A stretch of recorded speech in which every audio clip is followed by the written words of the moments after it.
हैं तो हमारे बच्चे स्वस्थ हों, तंदुरुस्त हों, बहुत अच्छे मेधावी हों, उनके जीवन में इंटेलिजेंसी हमेशा रहे, IQ उनका बहुत अच्छा रहे, समाज का काम अच्छा करें। तो उसके लिए क्या करें? इसके लिए छोटे छोटे कुछ मैं उपाय बताता हूं, आप जरूर उनका अपने जीवन में उपयोग करें। सबसे पहला उपाय है किसी भी आई को और किसी भी बाप को, माने पिता को, आई को और पिता को, दोनों को अपने जीवन में एक चीज हमेशा ध्यान रखनी पड़ेगी। अब भी अगर उनको बच्चे स्वस्थ, तंदुरुस्त, तेजस्वी, तपस्वी, संस्कारी और समाज का काम करने वाले ऐसे बच्चे अगर चाहिए तो उन बच्चों को पैदा करने से पहले उसका नियोजन करना पड़ेगा। बिना नियोजन के जो बच्चे होते हैं वो ज्यादा से ज्यादा दाऊद इब्राहिम होते हैं। ये मेरा 15 साल का डॉक्टरी के पेशे का अनुभव है, तजुर्बा है।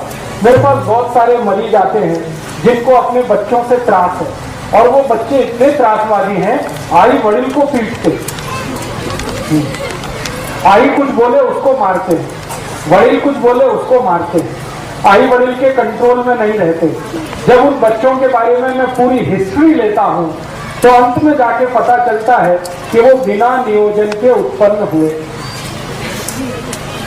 By accident.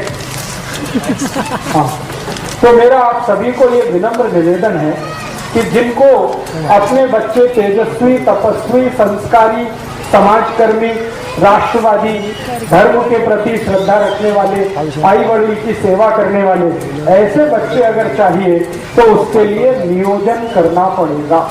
बिना नियोजन के वो बच्चे नहीं होते। सबसे पहला फैसला आपको ये करना पड़ेगा। जैसे आप बहुत सारे काम के लिए नियोजन करते हैं, घर बांधने के लिए नियोजन करते हैं। कैसे करते हैं? एक एक पैसा बचाते हैं, जितनी पगार है उसमें से पैसा काट के बचा के घर बांधने का नियोजन हमारा होता है। ऐसे ही हम नौकरी के लिए बहुत सारे नियोजन करते हैं, तो ऐसा ही नियोजन आपको करना है। ठीक है? अब नियोजन क्या करें? नियोजन करना है, ये पहली बात ध्यान रखिए। बिना नियोजन के बच्चे होंगे तो मैंने आपको बताया वो संस्कारी हो नहीं सकते। और आज के समय में दुख और दुर्दैव की स्थिति ऐसी ही है कि ज्यादा बच्चे बिना नियोजन के ही हो रहे हैं। इसलिए आई वड़िल भी परेशान है, समाज उनसे परेशान है, देश भी उनसे परेशान है। ये त्रासवादी, आतंकवादी, देशद्रोही, ये सब हमारे ही अपने बीच के बच्चे हैं। लेकिन ये कैसे त्रासवादी हो गए, कैसे देशद्रोही हो गए? बिना नियोजन के होने के कारण। तो नियोजन करना पड़ेगा। अब नियोजन में क्या क्या करना पड़ेगा? सबसे पहला नियोजन, संस्कारी बच्चा अगर चाहिए, प्रतापी बच्चा चाहिए, आपको समाजकर्मी चाहिए, धर्मनिष्ठ चाहिए, राष्ट्र प्रेमी बच्चा चाहिए, तो सबसे पहला नियोजन संयम पालना पड़ेगा। ये सबसे पहला नियोजन। बिना संयम के अच्छे बच्चे नहीं हो सकते। तो संयम आपको अपने जीवन में रखना पड़ेगा। और वो संयम रखने का तरीका क्या है? संयम रखने का बहुत सरल तरीका है, ज्यादा समय ब्रह्मचर्य का पालन करना। ब्रह्मचर्य संयम पालने का सबसे बड़ा तरीका है, सबसे आसान तरीका, ये ब्रह्मचर्य का पालन करना। अभी मेरा जो फिजियोलॉजी और एनाटॉमी का अभ्यास है, विज्ञान का जो अभ्यास है, उस अभ्यास के हिसाब से मैं एक जानकारी देना चाहता हूं। इस जानकारी को आप गंभीरता से सुने, स्वीकार करें। स्त्री के लिए संयम पालना बहुत आसान है, पुरुष के लिए नहीं। माने क्या है, ब्रह्मचर्य का पालन किसी स्त्री को करना हो तो वो बहुत आसानी से कर सकती है, पुरुष के लिए ये संभव नहीं होता। क्यों? इसलिए कि ईश्वर ने स्त्री का शरीर ऐसा बनाया है जो पुरुष से ज्यादा अच्छा है क्वालिटी में। कुछ ऐसे हार्मोन्स हैं, कुछ ऐसे केमिकल्स हैं जो स्त्री शरीर में ही है, पुरुष शरीर में नहीं है। और वही हार्मोन स्त्री को ब्रह्मचर्य पालन करने में मदद करते हैं। तो स्त्री को ब्रह्मचर्य पालना अगर करनी है तो वो उसके लिए बहुत सहज है, सरल है, बहुत आसान है। जैसे हमारे जीवन के बहुत सारे काम हम सहजता से और आसानी से करते हैं, वैसे ही ब्रह्मचर्य का पालन और संयम का पालन किसी भी स्त्री को बहुत आसान है। पुरुष को उसके लिए प्रयास करना पड़ता है, स्त्री वो बिना प्रयास के ही कर सकती। तो मैं ये बात जो कह रहा हूं वो सब भाइयों के लिए कह रहा हूं कि अगर अच्छी संतान चाहिए, तेजस्वी, तपस्वी, संस्कारी संतान चाहिए तो आपको ब्रह्मचर्य का पालन करना है। अब ब्रह्मचर्य का पालन करना है तो इसका मतलब क्या है? इसका मतलब सीधा सा ये है कि आप अपने जीवन का थोड़ा ऐसा नियोजन करो जिसमें ज्यादा आपको स्त्री के साथ संसर्ग ना करना पड़े। साल में 1 या 2 बार करें तो सबसे अच्छा, नहीं तो महीने में सिर्फ 1 बार। ऐसा आपको अपने जीवन में कुछ नियम बनाना पड़े। इस नियम का पालन करने के लिए संकल्प चाहिए। संकल्प के लिए आपको एक औषधि की मदद लगेगी, तो वो आप याद रखिए, वो औषधि है आल का रस। आल, अदरक। तो अदरक का टुकड़ा अगर मुंह में रख के चूसते रहें तो ये हमारे संकल्प को मजबूत करने में बहुत मदद करता है। किसी भी तरह का संकल्प हो, ब्रह्मचर्य पालन का संकल्प हो, व्यसन मुक्ति का संकल्प हो, पैसे के पीछे नहीं भागने का संकल्प हो, अपने जीवन में साधारण तरीके से रहने का संकल्प हो, ये सभी संकल्पों में मदद करता है। तो हमें अच्छी संतान के लिए संयम का पालन ब्रह्मचर्य की मदद से करना है और कोशिश करनी है कि साल में 1 या 2 बार, नहीं तो महीने में ज्यादा से ज्यादा 1 बार, ये आपको करना है पुरुषों को। स्त्रियों के लिए ये सहज है, सरल है, क्योंकि भगवान ने उनको कुछ ज्यादा गुण दिए हैं, उनमें से एक गुण ये है। अब ये गुण होने का एक ही कारण है, मैंने बताया कि उनके शरीर में कुछ ऐसे हार्मोन्स हैं जो पुरुष के शरीर में नहीं। अब उन हार्मोन्स का नाम लेके कॉम्प्लिकेशन नहीं करना चाहता, बस आपको समझाने के लिए। तो आपको बच्चों का नियोजन करना है और नियोजन इस तरीके से करना है। पहला कदम उस नियोजन का संकल्प करना ब्रह्मचर्य का। दूसरा, नियोजन का दूसरा भाग क्या? दूसरा भाग आपको नियमित रूप से अपने जीवन में चूने का इस्तेमाल करना। चूना मैंने बार बार आपको बोला है, ये दोनों को इस्तेमाल करना है, स्त्री को, पुरुष को। तरीका मैंने बता दिया है, दही में डाल के, पाक में मिला के, रस में मिला के, जैसे भी आपको लेना है। 1 ग्राम चूना, ये दूसरा हिस्सा। तीसरा, आपको खान पान का ध्यान रखना। खान पान का ध्यान कैसे रखना है?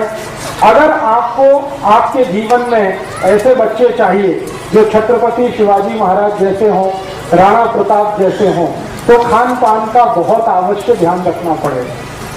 वो ध्यान कैसा रखना पड़ेगा? आपका भोजन सात्विक होना है। सात्विक भोजन होने का माने मांस नहीं खा सकते, मदिरा नहीं पी सकते, अंडा नहीं खा सकते, किसी भी तरह का मांस नहीं खा सकते, कोई भी मांस नहीं चलेगा।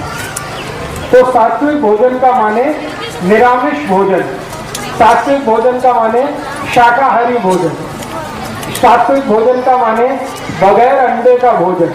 ये सात्विक भोजन का आपको अपने जीवन में पालन करना ही पड़ेगा, बिना उसके आपके बच्चे तेजस्वी तपस्वी नहीं होने वाले। तो भोजन करते समय ये ध्यान रखें, मांसाहार का सेवन ना करें, तो शाकाहारी जीवन ज्यादा हो। शाकाहारी जीवन में कुछ चीजों का उपयोग भरपूर करना है, जैसे गाय का दूध, गाय के दूध का दही, दही की ताक, ताक में से निकाली हुई लोनी, लोनी से निकाला हुआ घी, ये ज्यादा उपयोग करना। और जैसे लोनी है ना, लोनी और उसके साथ खड़ी शक्कर, ये नियमित रूप से खाना, दोनों को खाना, पति को भी पत्नी को भी। लोनी, खड़ी शक्कर नियमित रूप से। सूप ना भी खाएं तो चलेगा, लेकिन लोनी और खड़ी शक्कर नियमित रूप से लेना। लोनी जो है ना, मक्खन नहीं है, मक्खन अलग है, लोनी अलग है, समझते हैं ना। वो दही में वो चलाते हैं, मराठी में क्या कहते हैं उसको, मथानी, रई, तो रवि चला के जो निकलेगा वो लोनी। मक्खन जो है वो दूध से ही निकाला जाता है सीधे, तो लोनी खानी है, मक्खन नहीं। तो लोनी और थोड़ा सा खड़ी शक्कर नियमित रूप से दोनों पति पत्नी उपयोग करें।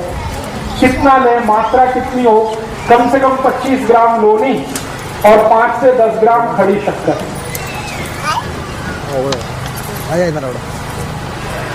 और इसके अलावा जो नियमित रूप से आपको भोजन में लेना है, तिल आपको नियमित भोजन में खाना, तिल, मसूर की दाल, मूंग की दाल नियमित रूप से खाना। एक दिवस मूंग की दाल, एक दिवस मसूर की दाल, ऐसे नियमित रूप से खाना।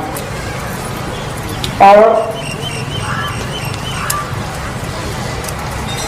नियमित रूप से जो फल सीजन वाले होते हैं, जैसे अभी गर्मी का सीजन है, तो गर्मी के सीजन में जो फल हैं उसमें आम सबसे जाती है, तो भरपूर आम खाना। थोड़े दिन में सीजन बदलेगा तो फल भी बदलेंगे, तो सीजन वाले जो फल है वो भरपूर खाना। जैसे संतरा आएगा, मौसमी आएगी, द्राक्ष आएगा, सीजन के हिसाब से।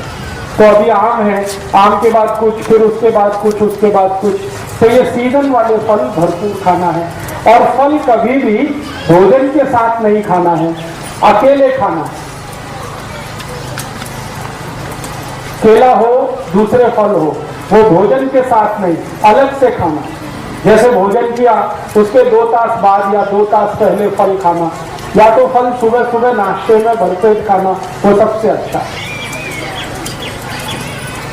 और एक चीज नियमित रूप से करनी पड़ेगी कि थोड़ा शरीर श्रम नियमित रूप से हो,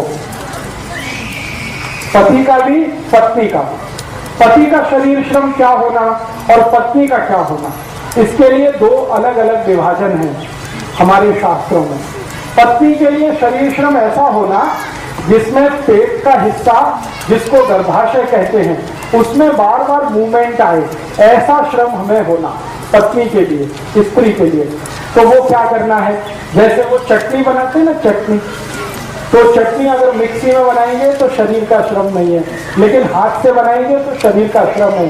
और उसमें सबसे ज्यादा मूवमेंट यूट्रस रीजन का ही होता है, गर्भाशय का सबसे ज्यादा मूवमेंट होता है, तो चटनी हाथ से बनाए। इसी तरह से हाथ काम ज्यादा घर का, कपड़े धोना तो हाथ से धोना, वॉशिंग मशीन से नहीं धोना, चटनी बनाना तो हाथ से बनाना, रोटी बनाना तो हाथ से बनाना। आजकल रोटी बनाने का मशीन आ गया है, इसलिए मुझे ये बोलना पड़ता है, रोटी बनाना तो हाथ से, कपड़े धोना तो हाथ से, चटनी बनाना, ये सब स्त्रियों के लिए।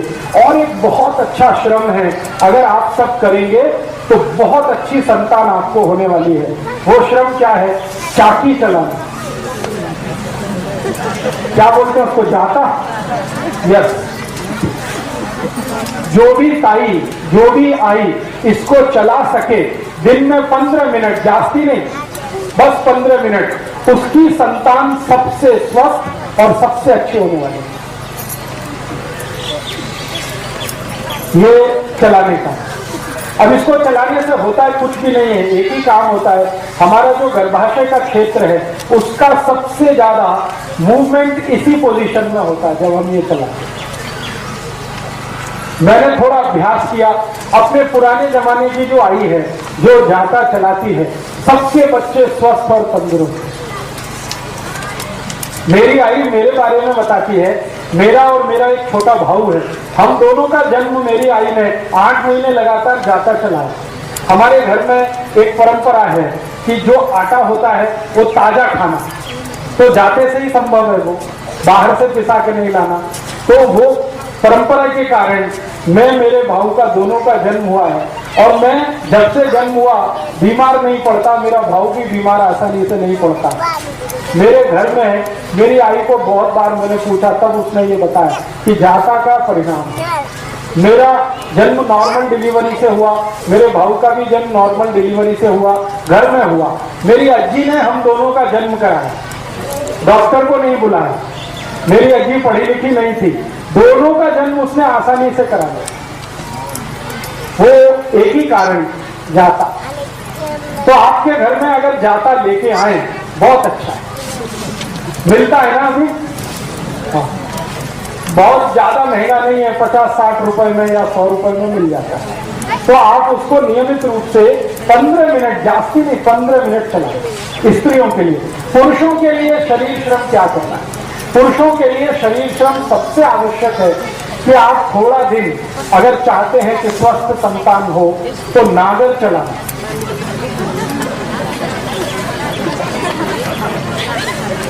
नागर चलाना। अभी नागर चलाना उनके लिए तो आसान है जिनके पास खेती है और बैल है। जिनके पास खेती नहीं है उनके लिए थोड़ा मुश्किल है। तो उनको क्या करना पड़ेगा?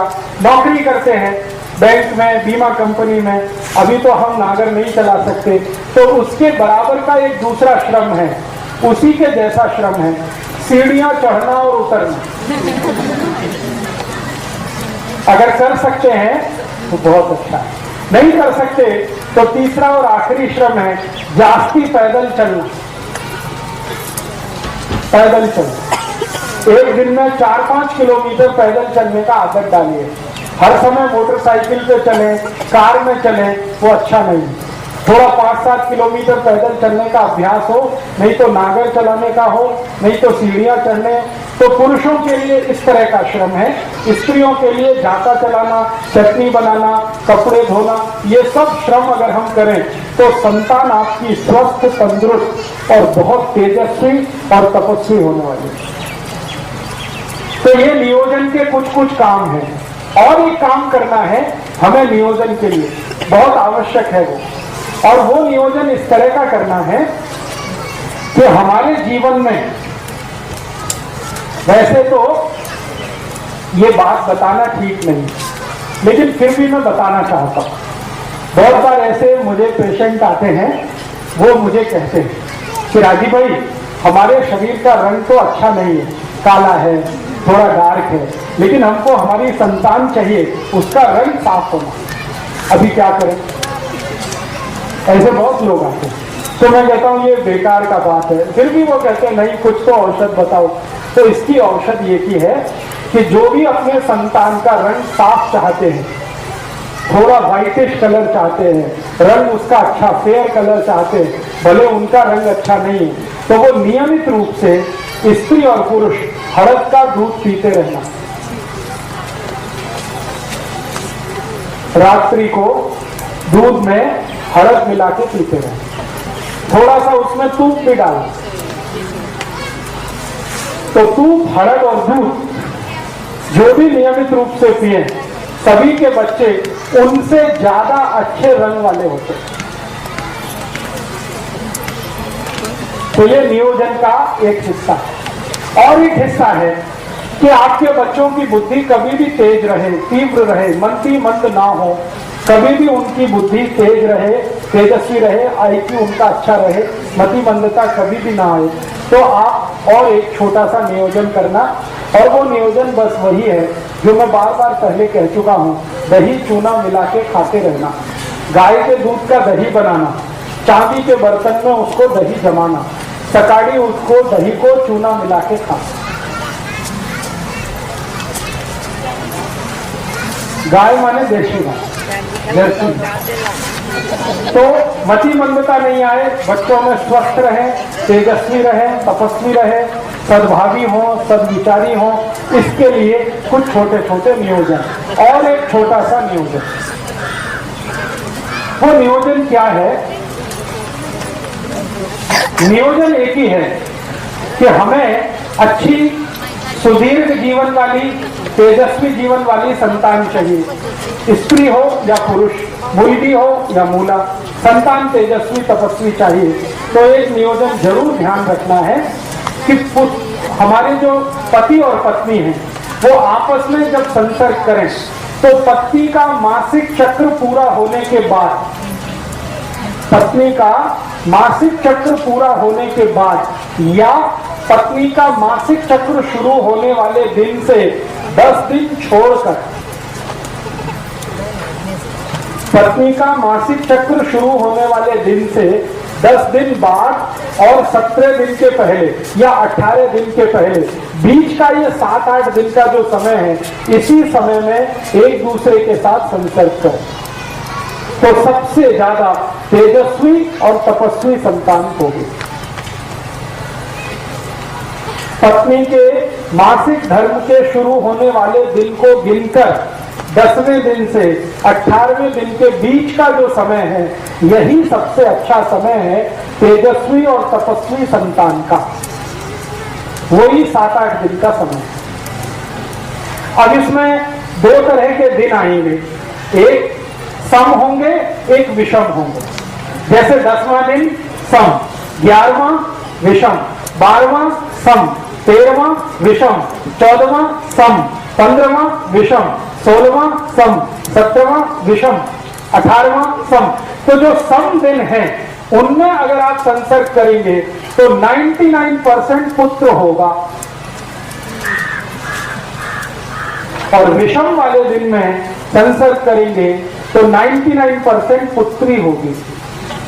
1% इसमें अपवाद है और वो कहीं भी होता है। तो अगर आपको नियोजन करना है कैसा, अब व्यसन मुक्त युवक संघ में कुछ कार्यकर्ताओं के पास पुत्री है तो पुत्र चाहिए, तो उनके लिए ये माहिती मैं दे रहा हूं। और जिनके पास पुत्र है उनको पुत्री चाहिए, उनके लिए भी ये माहिती दे रहा हूं।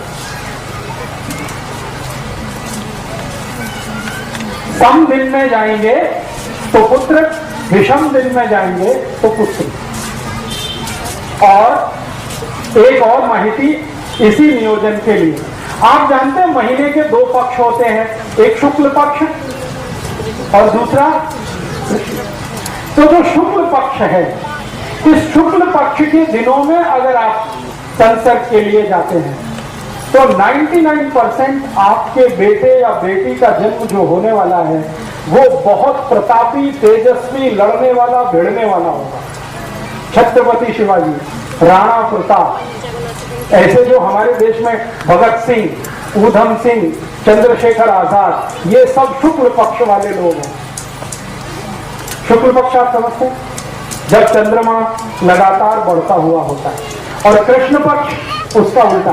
कृष्ण पक्ष में जब आप जाएंगे तो अच्छे से अच्छे साहित्यकार, वैज्ञानिक, बहुत बड़े डॉक्टर, इंजीनियर, चार्टेड अकाउंटेंट, ऐसे बच्चों का जन्म होगा। न्यूटन, आइंस्टाइन, जगदीश चंद्र खुराना, हमारे देश के बोस, हमारे देश के ये जो महान लोग साहित्य के क्षेत्र में, विज्ञान के क्षेत्र में, कला के क्षेत्र में आगे बढ़े हैं, ये सब कृष्ण पक्ष वाले लोग हैं। ठीक है। अब शुक्ल पक्ष और कृष्ण पक्ष का चक्कर क्या है? ये चक्कर है चंद्रमा के शरीर पर पड़ने वाली ऊर्जा। आप जानते हैं कृष्ण पक्ष में चंद्रमा नहीं होता और शुक्ल पक्ष में चंद्रमा बहुत तीव्र होता है। चंद्रमा की तीव्रता अपनी नहीं है। आपको मालूम है चंद्रमा का प्रकाश कहां से आया? सूर्य से। तो चंद्रमा की तीव्रता है तो वो उसकी अपनी नहीं है, सूर्य की तीव्रता है। तो आप समझ लीजिए शुक्ल पक्ष में सूर्य की तीव्रता है, तो उस दिन में जो संतान आएगी वो सूर्य जैसी ही होने वाली है। सूर्य कैसा है? जला के सबको राख कर दे, ऐसा। राणा प्रताप, छत्रपति शिवाजी, संभाजी महाराज, ये सब ऐसे ही लोग हैं जो शुक्ल पक्ष वाले। और आपको चंद्र पक्ष में, चंद्र पक्ष माने सूर्य का प्रकाश नहीं है, चंद्रमा का प्रकाश है, तो उस समय के नियोजन में जो संतान होगी वो दिमाग वाली होगी, शरीर वाली नहीं, जिसका ब्रेन बहुत चलेगा, इंटेलिजेंसी उसकी कंप्यूटर से जैसी, उससे भी ज्यादा तेज होगी। दुनिया में सारे दिमाग के काम करने वाले लोग चंद्र पक्ष के पैदा हुए और शरीर से लड़ भिड़कर साम्राज्य स्थापित करने वाले लोग शुक्ल पक्ष के पैदा हुए। तो नियोजन आपको करना है, माहिती मैं दे रहा हूं। तो आप तय करिए आपके जीवन में क्या चाहिए। अब एक संतान आपके पास है, मान लो शुक्ल पक्ष वाली, तो एक चंद्र पक्ष वाली जरूर करना, क्योंकि दुनिया में दोनों की जरूरत है। खाली लड़ने भिड़ने वाला ही नहीं चाहिए, विज्ञान की खोज करने वाला भी चाहिए, क्योंकि दोनों से जीवन चलता है। शत्रु से रक्षा करने के लिए है और देश को आगे बढ़ाने के लिए भी है। तो एक संतान शुक्ल पक्ष की, एक चंद्र पक्ष की, ऐसा नियोजन करिए। एक संतान सम तारीख वाली, दूसरी विषम तारीख वाली, ऐसा नियोजन करिए। और बाकी के शुरू के नियम जितने मैंने बताए हैं वो सबको एक साथ पालन करना, ठीक है। इसके आगे और भी बहुत सारे नियम हैं, लेकिन वो इतने बारीक हैं कि मैं बताऊंगा आपके दिमाग में जाएंगे नहीं। अभी जितना बताया है इतने पर आप प्रयास शुरू करें। उसके बाद बारीक नियम अगर जानना है तो एक पुस्तक मैंने लिखी है, भागवत जी के सूत्र पर 3 पुस्तकें मैंने लिखी है।